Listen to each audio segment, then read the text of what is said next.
So we're here with Senator Clinton today to ask him a few questions. Senator, what was your stance on the contribution of the government shutdown? I think the shutdown was a result of just childish attitudes towards policies.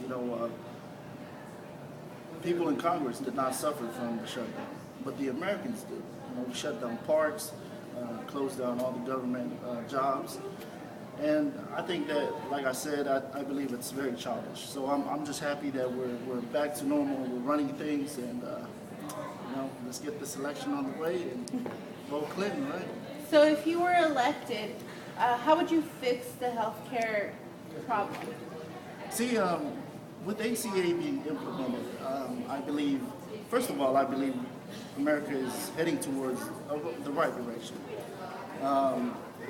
23 million Americans do not have coverage right now, and one thing that we foresee is the fact that there will be a shortage in doctors and nurses, and we've made plans to cover that.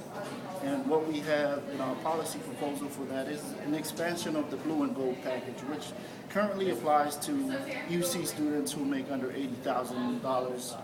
Their tuition is paid. So what we want to do is expand that to all students, and also medical students and nursing students. That way, that will be an incentive for them to go to medical school, because it's $250,000 for tuition. It's Right. expensive. So.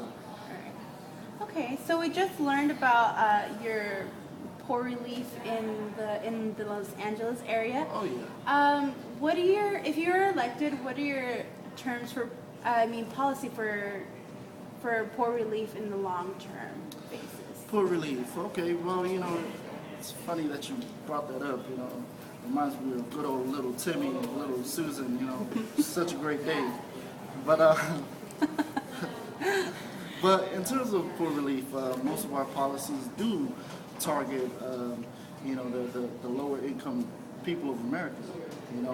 One of the policies that we are very happy about is the single parent assistance in school. We believe education is the way out of poverty, so most people who try to turn their lives around aren't given the vehicle to do so effectively. And with single parents, we will provide a whole lot of care for them. Oh, I see. More details on our website. I I don't want to bore you. No, it's fine. So our last question is, how does having Bill Clinton as a husband inform your candidacy? Oh, it's awesome. Bill is a slick one, but he's definitely very supportive of my candidacy. It's also great to have one of the greatest presidents Right. at my disposal for Right. assistance in everything. So it's a great thing. That's great. Well, thank you so much for your time, and we'll be seeing you soon. All right, thank you. Remember, vote Clinton.